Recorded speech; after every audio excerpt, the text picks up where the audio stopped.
In 1504, a severe drought struck France, breeding much evil upon this land, such as this man stabbing his own daughter in the belly with a knife.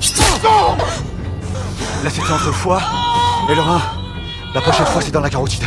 He used his own daughter's life to force the witch to yield. Nico truly lived up to his reputation as a cold-blooded, ruthless, top-tier assassin. Today, he kidnapped Owen, the daughter of the deputy consul of Lamartine, and set off for Ségur with his own daughter, Pella. Little did he know that along the way, he was spotted by the guard Nick, and even pursued by that one-eyed witch. The witch sought to seize Pella, to force her to let go.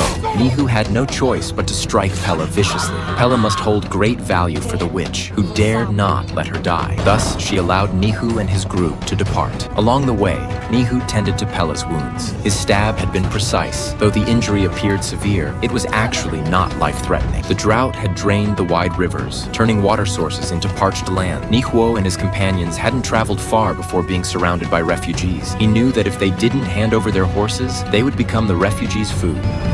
On s'en va. Les chevaux. Oui.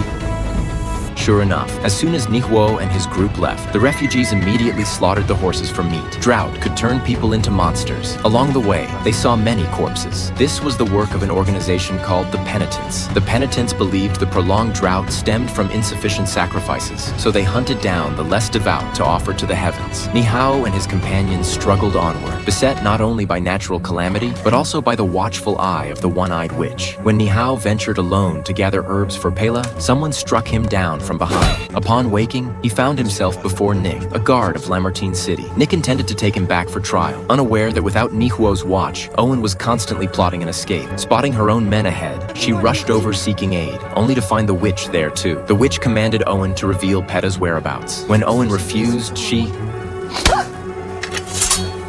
Lâche-la.